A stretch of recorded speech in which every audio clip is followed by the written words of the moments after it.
Pada bagian kedua ini, kita akan melihat bagaimana doa-doa yang ada dalam rosario itu terbentuk. Pertama kita akan melihat bagaimana doa Salam Maria terbentuk.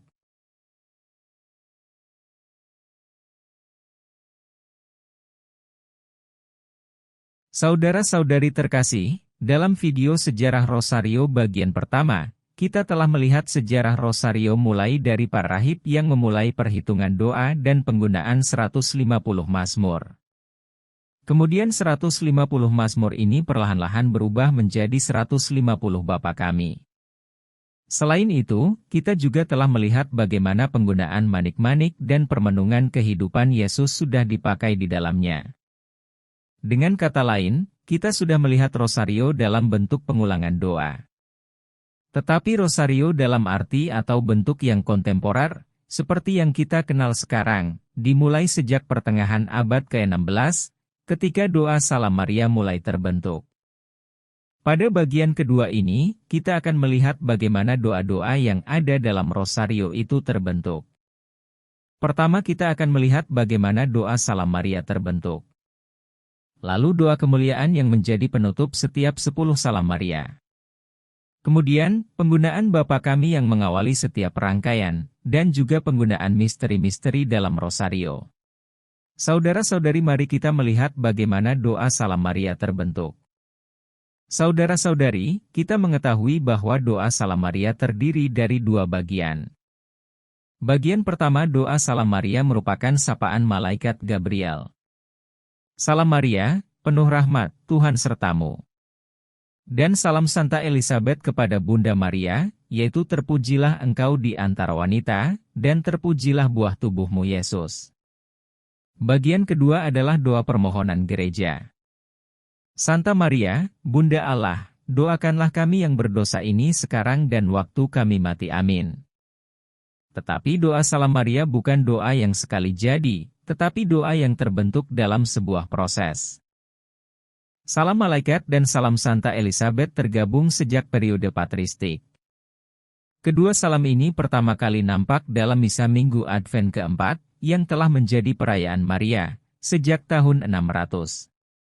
Selain itu tampak juga digunakan dalam beberapa ibadat seperti ofisi hari Sabtu untuk menghormati Maria. Sapaan Elizabeth digunakan sebagai antifon pada ibadat dan pujian. Tetapi meskipun kedua salam ini sudah digunakan, tetapi keduanya belum menjadi doa tersendiri. Penyebutan doa Salam Maria yang tersendiri terkandung dalam karya Santo Petrus Damianus, yang meninggal pada tahun 1072.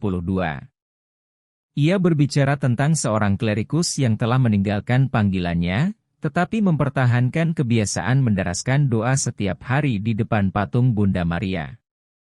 Doanya sebagai berikut, Salam Maria, penuh rahmat, Tuhan sertamu. Terpujilah engkau di antara wanita dan terpujilah buah tubuhmu.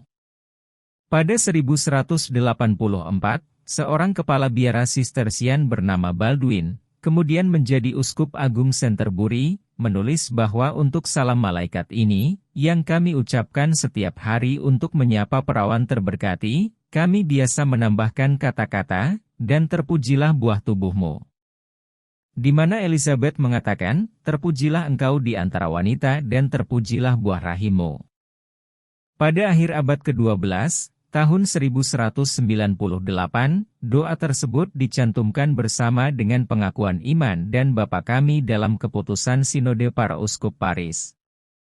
Keputusan ini diikuti oleh keputusan serupa di Durham pada tahun 1217, di Treves tahun 1227, di Coventry tahun 1237, di Valence tahun 1255, dan di Norwich pada tahun 1257. Penambahan penting pertama dalam doa Salam Maria adalah penambahan nama Yesus. Pada tahun 1261, Paus Urbanus IV menambahkan kata Yesus pada akhir Salam Elizabeth kepada Maria. Pada tahun 1474, ada sebuah buku doa yang berjudul Penghiburan Jiwa diterbitkan. Buku ini mengakui penambahan nama Yesus dalam teks doa. Buku doa ini membagi Salam Maria menjadi 4 bagian. Bagian pertama, salam malaikat Gabriel. Kedua, salam Elizabeth. Ketiga, nama suci Yesus Kristus. Dan bagian keempat adalah Amin.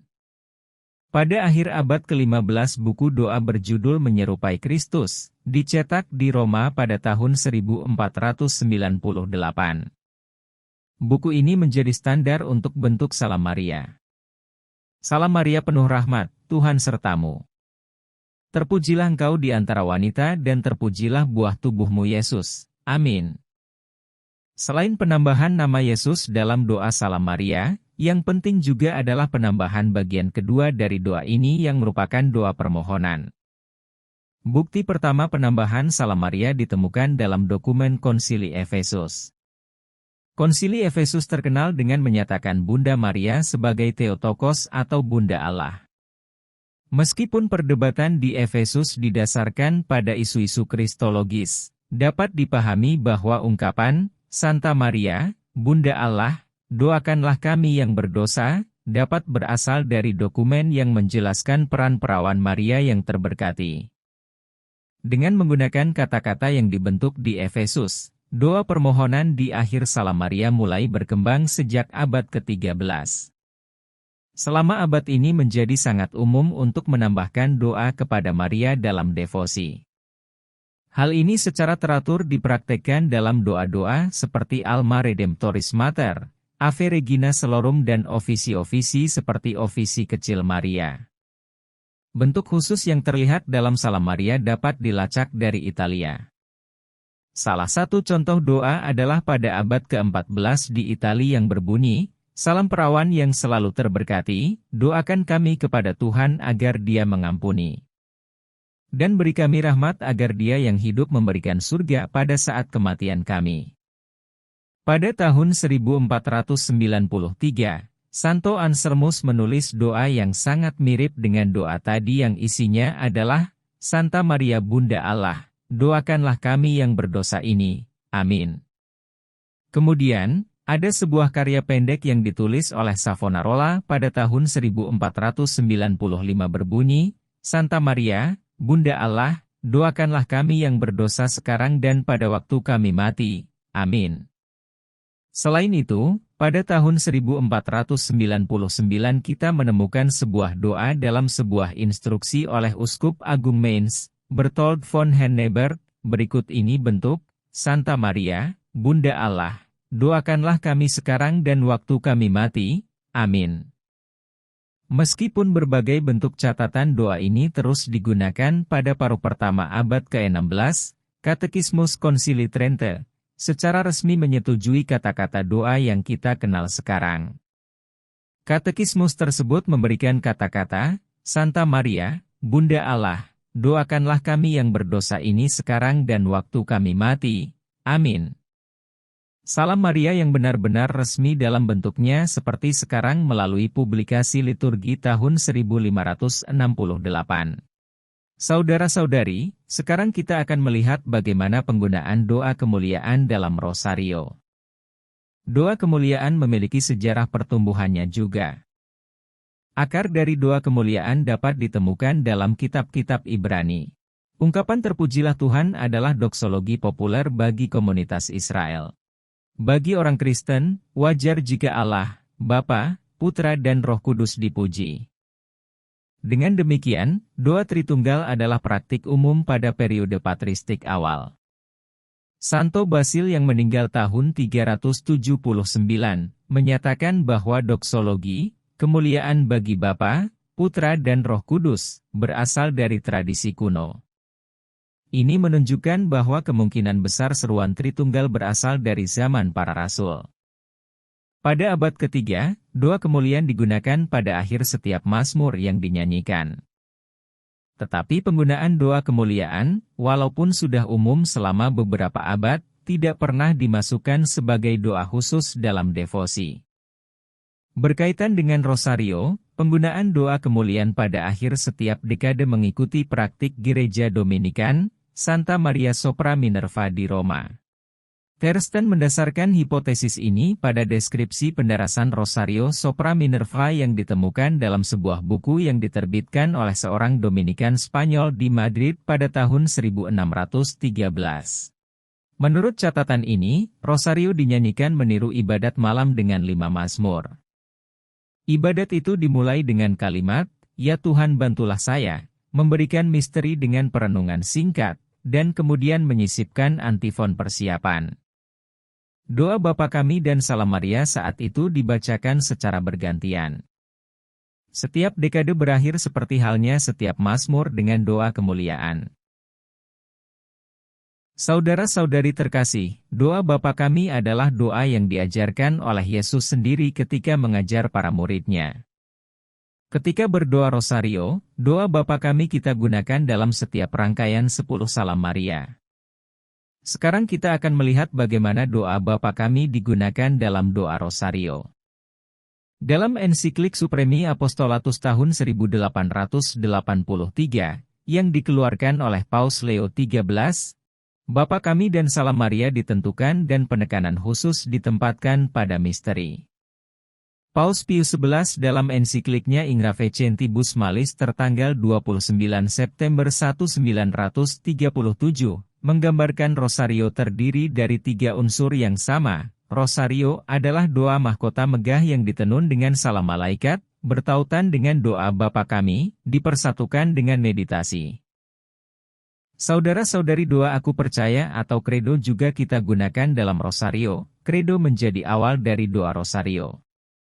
Pengakuan iman muncul pertama kali dalam Rosario sebagaimana disebutkan dalam Libelius Perutilis yang diterbitkan pada tahun 1495. Penulis karya ini menyarankan agar 50 Salam Maria dengan Bapa Kami membuat karangan bunga mawar yang sebenarnya dan menunjukkan bahwa pengakuan iman harus dianggap sebagai lingkaran di mana seluruh konstruksi dibangun. Sejak saat itu, pengakuan iman rasuli sering disebutkan dalam hubungannya dengan devosi Rosario. Pada abad ke-16 para anggota Ordo Sistersian wajib membaca doa Aku Percaya selain Bapa Kami dan Salam Maria dalam Rosario. Bukti lebih lanjut dari praktik ini ditemukan dalam tulisan tentang Taman Bunda Maria yang terberkati oleh Kembers, yang diterbitkan pada tahun 1612. Di sini syahadat secara khusus disebutkan sebagai bagian dari liontin dengan 3 Salam Maria. Saudara-saudari, setelah kita mendapat gambaran tentang doa-doa yang kita pakai dalam Rosario, kita juga perlu melihat satu unsur yang sangat penting dalam doa Rosario, yaitu misteri-misteri kehidupan Yesus. Asal-usul pertama misteri-misteri dalam doa Rosario dapat dikaitkan dengan Dominikus dari Prusia, seorang biarawan Kartusian yang hidup pada awal abad ke-15. Unsur meditatif dalam doa selalu hadir bagi para religius dalam kehidupan monastik. Dalam bukunya Liber Experientiarium, Dominikus menyusun satu set 50 klausul atau pernyataan ringkasan singkat dari iman Kristiani dalam setiap 50 salam. Misteri-misteri ini digunakan sebagai meditasi sambil mendaraskan doa-doa dengan suara keras, yang mirip dengan pendarasan mazmur pada ofisi suci. Subjek dari klausul ini adalah kehidupan Yesus dan kaitannya dengan Maria. Bentuk meditasi yang tampak lebih modern diperkenalkan oleh Henry dari Kalbar mengikuti pola Dominikus. Penggunaan 50 pernyataan Henry menghasilkan Rosario di mana setiap Bapa Kami diikuti oleh 10 Salam Maria dan memiliki misterinya masing-masing. Dalam buku Rosario Delia Gloriosa Vergine, yang diterbitkan pada tahun 1521, kata misteri digunakan untuk pertama kalinya sehubungan dengan Rosario. Buku ini juga memperkenalkan gagasan tentang misteri-misteri yang ditandai oleh doa Bapa Kami. Buku ini ditulis oleh Alberto da Castello. Pada tahun 1573 di Roma, buku Rosario della Sacratissima oleh A. Gianetti, O.P., menetapkan 15 misteri modern dalam 3 bagian, yaitu gembira, sedih dan mulia. Pada zaman kita sekarang, misteri-misteri menjadi semakin lengkap dengan hadirnya peristiwa cahaya. Saudara-saudari, demikianlah asal-usul doa-doa yang kita pakai dan kita rangkai dalam doa Rosario. Semoga penjelasan singkat ini semakin membuat kita semakin memahami, mencintai Rosario dan semakin giat mendaraskannya. Semoga berkat Allah menyertai saudara-saudari.